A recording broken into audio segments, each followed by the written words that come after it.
네, 시청자 여러분 안녕하십니까. 출발 마케돈 예민수입니다. 화요일입니다. 어제 국내 증시는 주가가 많이 오르지는 못했지만 시리아 리스크를 이겨냈다, 넘어섰다는 점에서 의미가 있다고 봐야 되겠죠. 그리고 코스닥이 상대적으로 강세를 보였는데요. 중소형주에 대한 코스닥 펀드 이런 데 대한 수급의 기대감이 좀 살아있음을 어제 나타냈습니다. 미증시도 어제 지정학적 우려를 이기며 상승했습니다. 우리 야간 선물은 0.3% 정도 상승 반영했고요. 야간 증시가 미증시 상승분을 요즘 계속 못 쫓아갑니다. 다우지수는 0.87%, 나스닥은 0.7% 올랐습니다. 미국도 사실 지난 금요일 장이 끝나고 시리아에 대한 공습이 있었기 때문에 이 문제를 어떻게 반영할지가 관심사였는데요. 기업 실적이 결국 지정학적 리스크를 이겨내면서 지표들도 나왔는데 좀 혼조세였고요. 어쨌든 주가가 좀 올라서 또 트럼프는 계속해서 다른 노이즈를 또 끌어내고 있습니다. 우리는 금리 상승하고 있는데 다른 나라들은 통화 절상을 가지고 무역 이익을 누리느냐 이런 얘기를 계속해서 노이즈를 만들어내지만 어쨌든 시장 분위기 자체는 조금 회복 내지 종목들을 찾아볼 수 있는 돌파구를 찾을 수 있는 그런 분위기 쪽으로 조금 선회하는 것 같아서 다행스럽습니다. 화요일 출발 마케돈 시작하면서 오늘 시장 전망 전략들 세우도록 하겠습니다.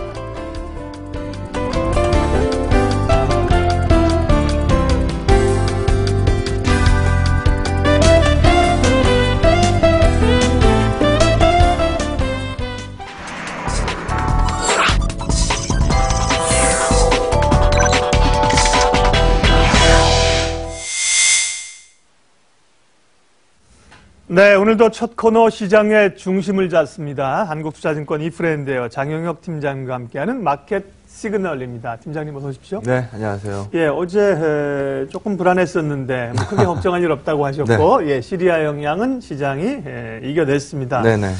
근데 이제 전반적인 체질 자체도 괜찮은지 지수가 좀 오른 거 말고 예를 들면 거래량, 거래대금이라든지 네. 상승 종목이라든지 수급이라든지 이런 네. 요일도 조금씩 개선이 되는 건지 궁금합니다. 일단 오늘 수급적으로 포커스를 맞춰서 다시 한번 말씀을 드릴 텐데 예. 요즘 제가 외국인 선물 얘기를 굉장히 많이 하고 있거든요. 어제 시장 분위기 한번 되돌아보시면 어제 시장 괜찮았어요. 상승 종목 수도 괜찮았고요. 네. 어제 상승 종목이 바이오 쪽으로만 쏠려있던 시장도 아니었어요. 삼성전자 상승폭도 나왔었고요. 어제 시장 전반적으로 좋은 시장이었습니다. 요즘 들어서 우리가 소위 좀 어려워요 라고 얘기하는 시장보다는 훨씬 더 매매하기 편했었는데 어제 장중에 죄송합니다. 어제 장중에 외국인 선물이 5천억 이상 매도가 나가더라고요. 근데 그거 보면서 이제 왜 이럴까 저거만 아니면 참 좋겠는데 이런 생각 다 마찬가지로 했을 텐데 다음 코너에서 다시 자세히 말씀을 드리겠습니다만, 역으로 읽어보시죠, 역으로. 5천억 저거 매도만 아니면 참 좋겠다. 라는 걸 역으로 읽어보면, 5천억 저렇게 쏟아지는데도 시장 안 빠진다는 얘기입니다. 그러면 어제 외국인들 현물 매도는 굉장히 미미했었거든요. 어제 삼성전자는 양매수 들어갔어요. 그래서, 여기하고 합쳐서 본다라고 하면, 외국인 선물 계산만 나오면은 움직일 준비는 다 됐다. 퍼즐은 다 맞춰져 있는 상태다. 그럼 외국인 선물을 유도할 수 있는 요인들을 시장은 기다리고 있다. 이렇게 보시면 될 것 같습니다. 근데 어제 장중에 제가 어제 아침서부터 말씀을 드렸던 게 쫄지 맙시다. 오늘 네. 시리아 이슈 가지고 시장이 안 빠집니다. 이미 시간외에서 힌트를 충분히 주고 있어요. 라고 말씀을 드렸는데요. 그 그림서부터 먼저 한번 보죠. 어제 제가 아침 방송에 나와서 말씀드릴 때는 시간의 유가가 한 0.2% 정도 빠지고 있었어요. 그래서 제가 말씀을 드렸죠. 일단 튀는 방향은 아니다. 유가가 튀는 방향은 아니다. 시리아 이슈 때문에. 그러면 적어도 이 뉴스가 아니면 시장에 영향 안 줄 거다라는 부분이었는데요. 이 차트는 어제 제가 장 끝나고 뜬 거예요. 예. 이미 우리가 장 끝났을 때 시간의 유가는 1% 이상 빠지고 있었습니다. 어제 유가 1.7%, WTI 기준으로 1.7% 빠졌는데요. 네, 쉽게 한번 생각해 보시죠. 시리아를 때려서 사실 시리아 매장량이나 지금 일 생산량이나 이런 부분들 보면은 굉장히 미미해요. 그렇죠. 큰 산유국은 아니죠. 그렇죠. 근데 이제 위치가 애매한 거죠. 그러니까 뭐 이란과 사우디와 뭐 요 사이에 딱 껴있다 보니까 여기가 불안해지면 갑자기 또 이란이 뭐 큰 기침 한번 했을 때 원유 수급이 흔들리면 어쩌지? 라는 우려를 하는 거지. 사실 시리아 부분으로 봤을 때는 그렇게 큰 유가의 요인은 아니라고 봅니다. 근데 지금 혹시나 모를 그런 부분들을 미리 반영을 하고 있었고 실제로 시리아 공습이 나온 다음에 유가가 튄 게 아니고 빠지기 시작했으면 적어도 단발성으로 시장이 보고 있다는 얘기잖아요. 때리자마자 공습하자마자 30분 쏟아붓고 나서 추가 공습 없다라는 부분을 뭐 서둘러서 발표를 하는 거를 봤을 때 러시아와의 정면 충돌 가능성을 피하고 싶다라는 니즈가 너무나 명확해 보입니다. 그럼 장기전으로 갈 가능성 없다라는 얘기거든요. 그래서 시장에서는 적어도 이 시리아 리스크가 추가적으로 확대되지 않을 겁니다. 그래서 제가 어제 피크아웃이라는 얘기를 썼던 거고요. 옆에 시간 보시면 아시겠습니다만 이거는 어제 장 시작 전에 제가 캡처를 뜬 거예요. 네, 위에까요? 네, 그래서 뭐 선물 부분으로 봤을 때 미증시 선물이 뭐 0.6%, 0.7% 뭐 이 정도 오르고 있었습니다. 밑은 제가 장 끝나고 뜬 거고요. 보시게 되면 미증시 선물 상승폭이 많이 줄었죠.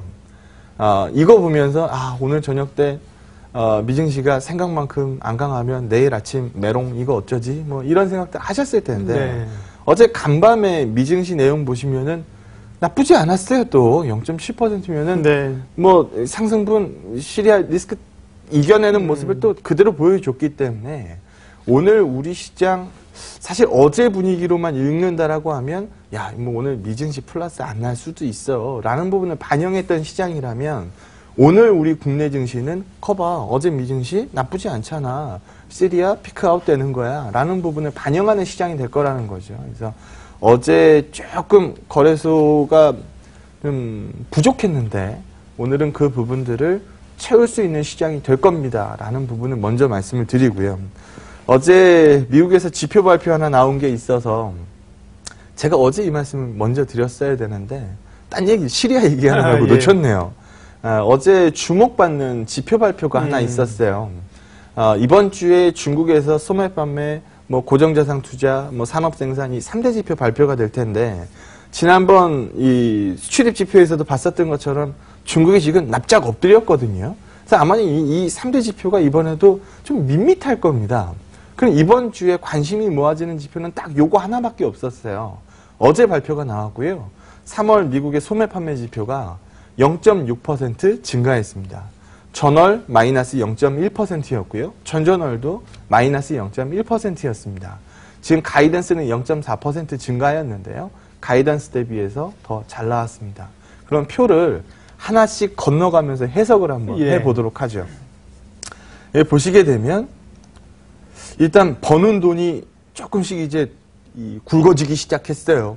페이 값이 오릅니다. 임금 상승. 네, 페이 값이 뭐 사실 우리가 1말 2초에 빠지기 시작한 거 그게 1월달 임금 상승률 거잖아요. 보고 나서 2.7% 보고 나서 그렇죠. 이건 뭐야? 뭐 이러면서 이제 물가 올라가겠네. 뭐 물가 올라가는 부분이 눈에 보였죠. 그래서 이거 이 변동성이 큰 에너지하고 음식료를 빼도 나머지 뭐 서비스 물가 상승분이 너무 굉장히 커서 그놈 CPI 가격이 굉장히 가파르게 올라가네. 그러면 이걸 보면은 금리가 빠르게 올라가야 되겠네. 라는 부분을 굉장히 우려했었던 상황이거든요. 그게 나왔었던 게 금리 텐트럼입니다. 근데 제가 이 금리 텐트럼 나오는 기간 동안에 계속해서 말씀을 드렸던 게 시장의 리스크가 이거 하나라고 한다면 이거 받아야 된다.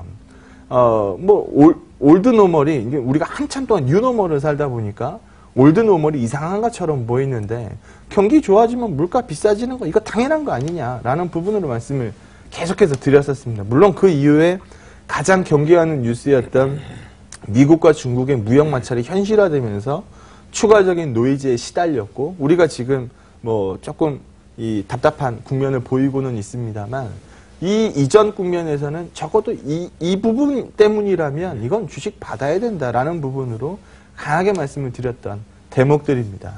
근데 증명하고 싶었던 그림은 딱 하나죠. 물가가 올라가서 올드 노멀으로 읽으면 경기가 좋아지니까 물가 올라가는 거 당연한 거 아닙니까? 라고 읽어주면 소비값이 죽으면 안 돼요. 그러니까 방송에서 계속해서 말씀드렸던 게 샴푸 값이 갑자기 비싸졌을 때 세 번째 하든가 한 번째 하고 너무 비싸지면은 뭐 비누로 감을 수도 있고, 그러니까 소비를 위축시켜서는 안 돼요. 그 부분을 지표가 증명해 주느냐라고 우리가 시장에서 계속 쳐다봤었던 거죠. 근데 전월달까지는 0.1% 로스가 뜨니까 시장에서는 의심의 눈초리를 계속 보내는 거예요. 거 봐, 물가가 올라가니까 소매 판매가 줄잖아 라고 얘기를 했었던 거거든요. 근데 이번 달에 발표된 3월 소매 판매는요, 거 봐라, 물가가 올라도 소비가 죽지 않는다는 거를 증명한 지표입니다. 어제 미증시 상승분을 보면서 많은 분들은 뭐 이쪽으로 이 생각을 안 하셨을 텐데, 저는 어제 발표된 이 소매 판매 지표가 상당히 큰 의미를 갖는다고 봅니다. 예. 근데 어제 때마침 이 뉴스가 나왔을 때 자칫하면 미 달러가 강세가 나올 수 있었어요. 근데 때마침 등장한 트럼프가 한마디 한 거죠. 지금 러시아는 뭐 눈의 가시가 됐으니까 러시아하고 중국 자꾸 환율 약세 유도해서 뭐 플레이하고 있는 거 아니냐. 한마디 딱 섞어주니까 달러 강세도 안 나왔어요. 달러 약세가 나왔죠. 그럼 지표는 잘 나오고 달러 강세 우려도 없고, 그럼 미증시가 빠질 이유가 없다는 겁니다. 그래서 이런 부분들이 섞여서 어제 미증시의 상승분을 만들었다라고 보시면 되고요. 우리가 흔히 이 소매 판매 지표를 볼 때 자동차를 빼고 봐요. 자동차를 빼고 봅니다. 왜냐하면 우리가 소비하고 있는 소비재 중에 물론 뭐 그렇죠. 우리가 뭐 브랜드만 들으면 아는 뭐 엄청난 사치품들, 뭐 티파니 뭐 몇 캐럿짜리 반지 뭐 이런 것들은 훨씬 비싸겠지만 우리가 소비하는 소비재 중에 가장 비싼 건 자동차입니다. 예. 일반적으로 봤을 때요. 그러면은 그 가장 비싼 소비재는 변동이 있을 수 있거든요. 그렇죠. 예. 이걸 좀 빼고 보자는 거죠. 근데 이번에 이 발표된 지표는 그게 빠지지 않은 지표인데요. 이미 시장에서 힌트가 나왔었던 게 이미 3월 달에 3월 자동차 판매가 발표가 이미 됐었어요. 그러니까 이미 지난 3월 지표가 자동차 6개월 만에 2% 판매 증가가 이미 발표가 됐었던 상황이기 때문에 이번 소매 판매 지표는 잘 나오겠다라는 게 이미 가이드로 잡혀 있었습니다. 0.4% 증가가 잡혀 있었죠. 근데 그거보다 잘 나왔다는 거예요. 그래서 우리가 어제 만약에 소매 판매 지표가 또 로스 값을 찍었으면 거 봐, 물가 때문에 소비가 죽고 있어 라고 의심할 수 있지만 어제 발표된 지표는 경제지표상으로도 굉장히 우호적이었다 라고 보시면 됩니다. 그리고 여기서 보는 것처럼 뭐 세제 개편에서부터 뭐 출발을 해서 북미 정상회담 만들어내고 뭐 중국 때문에 미국은 덜 부자가 됐고 북한 때문에 불안해졌어라는 심리를 상당 부분 어루만지면서 정치적 이슈를 섞어서 시장이 올라갔었던 모습인데요.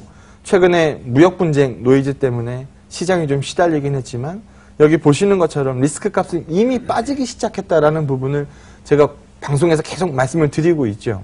그 부분이면 시장이 반등을 보여줄 때다. 그럼 이런 그림들 쳐다보면 외국인 선물이 들어올 법한데 어제도 공격적으로 때려내더라. 그러면 이게 시장을 좀 억누르고 있는 시점으로 볼 수는 있어도 지금 여기서 팝시다 라고 얘기하기에는 맞지 않는 국면이다. 숏보다는 롱이 맞는 전략이 되고 있는 구간이다. 역으로 읽어보면 어제 5천억 때문에 아쉬웠어 라고 읽을 수도 있지만 어제 5천억을 쏟아부어도 시장이 안 빠졌어 라고 읽을 수 있는 시장이면 숏보다는 롱값이 맞다 라는 부분 말씀드리도록 하겠습니다. 예, 먼저 글로벌 흐름들, 변수들을 점검해봤습니다. 주가는 걱정의 담벼락을 넘어가고 있는데 걱정의 담벼락을 타고 이제 올라가지는 못하는 상황들인데 하나씩 좀 넘어는 가고 있는 상황들입니다. 그런데 이제 국내 상황들이 결국 이제 외국인들이 돌아와줘야 되는데 지난주는 외국인이 코스피 시장에서 오랜만에 5,700억 가량을 순매수를 했네요. 이제 늘 말씀하시는 것처럼 선물 쪽에서의 돌아서는 모양새가 나와야 주는데 아직까지는 좀 탐색전 왔다 갔다 한다고 봐야죠. 지난주 외국인 매수 금액에는 삼성물산 딜 부분이 포함이 돼 있는 수치입니다. 예, 그래서 그거를 빼고 보면은 안 팔았네. 뭐 이전보다는 매도 강도가 많이 줄었네. 네. 특히 하이닉스나 삼성전자 쪽으로 매수가 찍히기 시작했는 이게 중요한 거지. 지난주에 5천 몇 백 샀습니다. 이게 중요한 건 아니죠. 근데 수급으로 읽을 때 그 부분을 알고 보면 그러면 이 레버리지가 큰 이 선물이 현물보다는 먼저 돌아 나와야 될 텐데 라는 부분 다들 알고 계실 거거든요. 근데 지금 그게 안 돌아 나오다 보니까 시장에 탄성이 없어요. 제가 야간 선물이 왜 자꾸 이 미증시 상승분보다 자꾸 약하게 나올까요? 이 야밤에 이 리스크를 짊어질 필요가 없는 거죠. 외국인 돌아 나오는 그림을 보기 전까지는 어마무시한 갭상승 이후에 양봉으로 뽑을 가능성이 없다라는 걸 시장이 알기 때문에 굳이 정규장에 들어가서 사도 되는 걸 야간 선물에 무리해서 사고 싶지 않은 겁니다. 그리고 통상적으로 요즘에 갭상승 출발하면은 장 끝날 때까지 봉이 어떤 색이에요? 주로 파란색이거든요. 그래서 야간 선물에 이거 받아봐야 아무 의미 없다라는 부분들 시장이 이미 알고 있다는 겁니다. 이걸 돌려 세우기 위해서는 선물 시장 쪽에서 먼저 돌아 나와줘야 되는데요. 이 그림 하나 보시면은요. 전 지금 외국인 선물만 돌면 기관들 수급이 지금 바짝 말라있는 상태이기 때문에 지난 옵션 만기일날 동시효과 때 1,800억 내뱉은 것도 진짜 없는 물량 그냥 이 짠해서 나간 물건들입니다. 지금 요즘 기관들 매도가 거의 나오지 않죠. 기관들 매도물이 지금 씨가 말랐어요. 그러면 여기서 이 외국인들 선물이 윗방향으로 틀었을 때 기관들 쪽은 마른 장작에 불똥 튀듯이 바짝 달아오를 수 있는 준비가 돼 있는 상태라는 겁니다. 그래서 지금 이 포지션으로 봤을 때, 이거 긴 추이로 봤을 때 통상적으로 외국인 선물 이 정도 되면 돌아 나오던데 이번에 왜 이렇게 안 돌아 나올까라는 부분을 기다리고 있는 국면이고 어제 우리 시장이 아쉬웠던 건 윗방향 쪽으로 갔어야 되는데 빨간색 외국인 선물 수급이 밑에 쪽으로 가서 5천억에서 쭉 기다가 끝날 때 조금 돌려놓으면서 끝냈던 거예요. 어제 뭐 4천억 중반 정도 매도를 찍었으니까. 이 그림이 아쉬웠던 겁니다. 근데 계속 말씀을 드립니다만 아쉬운 거를 반대로 읽으면 그럼에도 불구하고 시장은 안 빠졌어라고 읽을 수 있는 부분이기 때문에 나쁘게만 보지 말자라는 부분이고요. 어제 종가 기준으로 괴리도 한번 보시면 지금 괴리도 마이너스 0.57 찍습니다. 그러면 이론 베이시스 대비해서 실제 베이시스가 이만큼 낮다는 얘기입니다. 그러면은 과거 방송에서도 한번 말씀을 드렸던 대목처럼 시장 빠지기 전까지는 이론 베이시스 위에서 평균 시장 베이시스가 놀고 있습니다. 이때는 괴리도가 플러스 나왔겠죠. 근데 지금은 이론 베이시스 밑으로 시장 베이시스가 형성이 되고 있습니다. 좀처럼 돌아 나오지를 못해요. 그 이유는 여기서 보시는 것처럼 외국인 선물이 밑으로 찍어 누르고 있더라. 이게 돌면 선물 시장의 탄성이 회복이 될 거고 이론 베이시스 근처로 근접을 하고 넘어가는 그림을 만들어내야 시장의 탄성이 나오지 않겠느냐. 이 그림과 삼성전자가 그림이 같이 나올 거기 때문에 그렇게 되면 시가 상단에서 플레이도 강해질 겁니다. 그러면 지금의 괴리도 움직임을 만들어냈었던 건 외국인 선물 수급이 뭐 정규장, 야간장 포함해서 뭐 너무나 명확한 상황이기 때문에 이 그림 돌아 나오는 시그널을 기다리면 그냥 잔뜩 움츠리고 있다가 이거 한번 보는 날 한 반 사고 연속성 보이는 날 나머지 반 다 실어도 시장에서는 승률이 굉장히 높을 것으로 판단한다. 이렇게 읽어내면 큰 무리 없지 않을까라고 생각합니다. 예, 날씨만큼이나 봄이 왔지만 사실은 굉장히 변덕스러운 날씨들이 있었는데 최근에 이제 조금 좋아지는 느낌이죠. 주식시장도 여러 변곡점을 지나면서 변동성을 지나면서 회복이 되는 느낌인데요. 투자 전략 말씀해 주세요. 희망적으로 말씀을 드리고 싶어요. 쇼타임 이런 거 쓰고 싶습니다. 열매가 익어간다라는 표현을 쓰고 싶고요. 열매가 저 정도면 먹어도 되겠는데 라고 딱 매달려 있는 경우 이거를 그냥 성급하게 그냥 따서 한 입 깨물어 보는 사람이 있고 조금 맛있게 익을 때까지 좀 기다려 보는 사람이 있어요. 지금은 전자도 조급할 국면이고 후자도 답답할 국면입니다. 하지만 중요한 건 열매가 못 먹는 상태가 아니고 익어가고 있다라는 거예요. 그래서 지금 따먹으면 맛이 좀 덜할 수 있지만 먹을 수 있는 거고 나중에 따면 맛있게 먹을 수 있는 가능성이 존재하는 시장이라는 겁니다. 열매가 익어가는 시장. 어제 외국인 현물 매도가 극히 미미했고 삼성전자가 양매수가 찍혔고 지금 찍어 눌리고 있는 수급은 외국인 선물 수급에 불과하기 때문에 이 그림 돌아 나오는 시점이 열매가 가장 맛있게 익었을 시점이 될 것 같다라는 의견 말씀드리도록 하겠습니다. 오늘이었으면 좋겠네요. 네, 그래도 조금씩 회복이 되어 가는 느낌이어서 다행스럽습니다. 장용혁의 마켓 시그널 한국투자증권 장용혁 팀장님 함께했습니다. 고맙습니다. 네, 고맙습니다.